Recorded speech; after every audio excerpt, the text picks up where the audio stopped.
महाराष्ट्र माझा मराठी न्यूज. प्रत्येक सणासाठी, प्रत्येक नात्यासाठी विश्वासाचं एकच नाव, ममता ज्वेलर्स उरण. शुद्ध सोनं, सुंदर दागिने, ममता ज्वेलर्स. दिबा पाटील साहेबांमुळेच 12.5% जमिनी मिळाल्या असे वक्तव्य महाराष्ट्र नवनिर्माण सेनेचे पनवेल महानगरपालिका क्षेत्रप्रमुख योगेश चिल्ले यांनी केले. पाहूया सविस्तर बातमी. नमस्कार, मी कांतीलाल पाटील, महाराष्ट्र माझा मराठी न्यूज. आपल्यासोबत आहेत महाराष्ट्र नवनिर्माण सेनेचे प्रवक्ते तसेच पनवेल महानगरपालिका क्षेत्रातील प्रमुख योगेश चिल्ले साहेब. साहेब नमस्कार. नमस्कार साहेब, माझा तुम्हाला पहिला प्रश्न आहे. पनवेल महानगरपालिकेचा जो निवडणूक आहे त्या निवडणुकीमध्ये इच्छुकांची भाऊगर्दी वाढलेली आहे. मनसेमध्ये काय हालचाल आहे? नाही, इच्छुकांची भाऊगर्दी वाढणं हे सुदृढ लोकशाहीसाठी चांगलं उदाहरण आहे. मनसेमध्ये सुद्धा इच्छुकांची संख्या खूप वाढलेली आहे, परंतु त्याच्यातून जे चांगल्या पद्धतीने लढत देऊ शकतील आणि एकूणच आघाडीच्या संख्येमध्ये बसतील असे उमेदवार आपण यावेळी निवडणुकीच्या रिंगणात उतरवतो. पनवेल महानगरपालिका या महानगरपालिका क्षेत्रातील महाविकास आघाडी छोटा भाऊ घटक पक्ष म्हणजे तुम्ही आहेत मनसे. तर यावेळी मनसे किती जागा लढणार आहे? अजून जागांची निश्चिती झालेली नाही, परंतु आज रात्री किंवा उद्या दुपारपर्यंत महाविकास आघाडी आणि महाराष्ट्र नवनिर्माण सेनेतर्फे एखादी पत्रकार परिषद घेऊन कोण किती जागा लढवतंय याची माहिती देण्यात येईल. परंतु जितक्या जागा आम्ही लढवू ती प्रत्येक जागा जिंकण्यासाठी लढवू इतकं मात्र नक्की. साहेब, पनवेल महानगरपालिका निवडणुकीमध्ये तुमचे प्रमुख मुद्दे काय असतील? बघा, स्थानिक स्वराज्य संस्थांची निवडणूक ही नेहमी वॉटर, गटर, मीटर या मुद्द्यांवरतीच लढवली जाते. आता काही पक्ष आहेत जे धर्मावरती, जातीवरती आधारित निवडणुका लढत असतात, परंतु महाराष्ट्र नवनिर्माण सेना ही आतापर्यंत लोकांच्या प्रश्नांवरती, मग तो पनवेलचा जर आपण विचार केला तर टॅक्सचा प्रश्न असेल, यांनी करोडो रुपयांचे टेंडर देऊन सुद्धा रस्त्यामध्ये पडलेल्या खड्ड्यांचा प्रश्न असेल, इतके गार्डन्स महानगरपालिकेला सिडकोने दिलेले असताना सुद्धा त्याच्या झालेल्या दुरावस्थेचा प्रश्न असेल, असे अनेक प्रश्न आहेत ज्याच्याबद्दल जे स्थानिक स्वराज्य संस्थांशी निगडीत प्रश्न आहेत त्यांच्यावरती महाराष्ट्र नवनिर्माण सेना यावेळी ही निवडणूक लढवत आहे. आम्ही कुठल्याही धर्मावरती निवडणूक लढवणार नाही, आम्ही कुठल्या जातीवरती निवडणूक लढवणार नाही. आमच्यासाठी लोकांचे प्रश्न महत्त्वाचे आहेत आणि महाराष्ट्र नवनिर्माण सेना लोकांच्या प्रश्नासाठीच निवडणूक लढवणार आहे. साहेब, दिबा पाटील साहेबांचं नाव नवी मुंबई आंतरराष्ट्रीय विमानतळाला लागलेलं नाही, तर त्याचा परिणाम यावेळी निवडणुकामध्ये काय दिसेल का? 100% त्याचा परिणाम दिसेल, कारण लोकनेते दिबा पाटील यांच्यामुळेच इथला आगरी कोळी कराडी हा आज ज्या चांगल्या स्थितीमध्ये दिसतोय त्याला कारण ते आहेत. त्यांच्यामुळेच 12.5% जमिनी मिळाल्या, त्यांच्यामुळेच इथल्या आगरी कोळी कराडी समाजाला एका वेगळ्या उंचीपर्यंत जाता आलं. आता आमच्या जमिनी गेलेल्या असताना जर आम्ही त्या विमानतळाला लोकनेते दिबा पाटील यांचं नाव मागत असू तर त्याच्यामध्ये गैर काहीच नाहीये. सरकारने सुद्धा भरमसाठ आश्वासनं दिली. अगदी मोर्चा थांबवण्यासाठी सरकारने आता जी विधानसभा झाली त्याच्या आधी एक आश्वासन दिलं होतं की 3 महिन्यामध्ये आम्ही या विमानतळाला दिबा पाटील यांचं नाव देऊ. आज ते 3 महिने पूर्ण झाले, परंतु नाव काय अजून दिलेलं नाही. दोन्ही आमदारांनी आमचं आश्वासन दिलं होतं की 25 तारखेला विमान उडायच्या आधी जर नाव नाही दिलं तर एक आमदार जाळून घेणार होते, एक आमदार राजीनामा देणार होते. दोघंही आमदार स्वतःच्या शब्दांपासून आता पलटलेले आहेत. ह्या गोष्टी फक्त बोलायच्या असतात हे आता जनतेला कळलेलं आहे. त्यामुळे नक्कीच आश्वासनांचा विसर पडलेल्या आमदारांना यावेळी जनता त्यांची जागा दाखवेल. साहेब, पनवेल महानगरपालिका क्षेत्रामध्ये मोठ्या प्रमाणावर पिण्याच्या पाण्याची समस्या आहे, तर या समस्येकडे मनसे सोडवण्यासाठी प्रयत्न करणार आहे की नाही? 100% आम्ही नुसते प्रयत्न करणार नाही, आम्ही प्रयत्न करत होतो. म्हणजे जवळपास प्रत्येक सिडको कार्यालयावरती महाराष्ट्र नवनिर्माण सेना आणि महाविकास आघाडीने मोर्चा नेला होता. प्रत्येक ठिकाणावरून फक्त आश्वासनं मिळाली.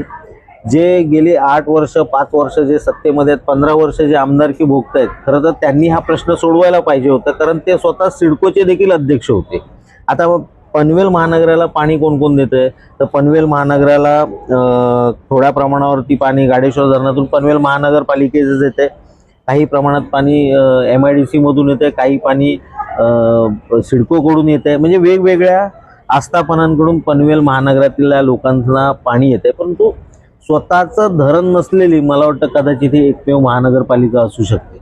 15 वर्षात यांना धरणाचं प्लॅनिंग करता आलं नाही, लोकांचा पाणी प्रश्न कायमचा सोडवण्यासाठी.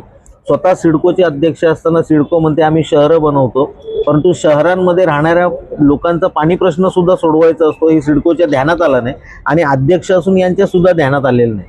त्यामुळे आता अशा लोकांना बाजूला करून ज्यांना पनवेलच्या पुढच्या 50 वर्षाचा 100 वर्षाचं नियोजन करता येऊ शकतं अशा लोकांना महानगरपालिकेमध्ये सभागृहात पोहोचवणं अत्यंत आवश्यक आहे. तुमच्या माध्यमातून मी लोकांना विनंती करेल की 15 वर्ष यांचा अजब कारभार तुम्ही बघितलेला आहे.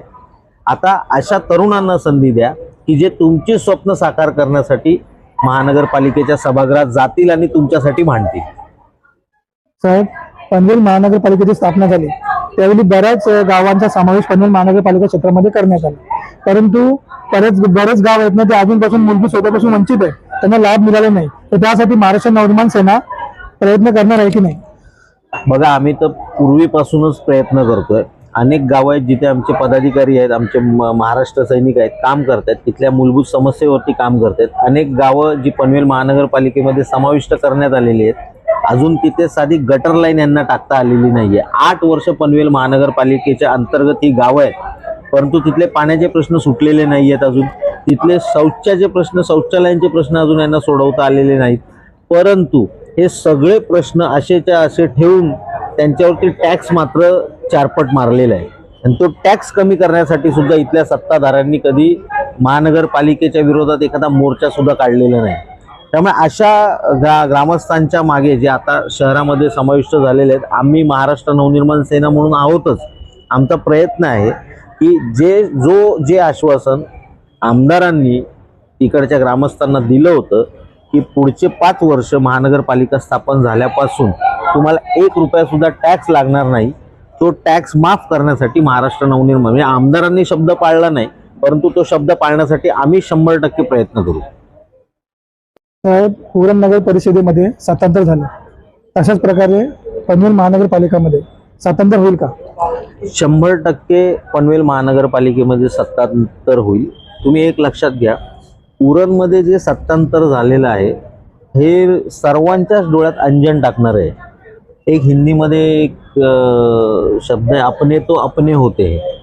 त्या पद्धतीने तिथल्या स्थानिक आगरी समाजाने शेवटी स्वतःच्या असलेल्या माणसाला तिथे नगराध्यक्ष पदावरती बसवलं. आता हे का झालं? कारण तिथला स्थानिक जो आहे त्याची इच्छा आहे लोकनेते दिबा पाटील यांचं नाव हे विमानतळाला दिलं गेलं पाहिजे.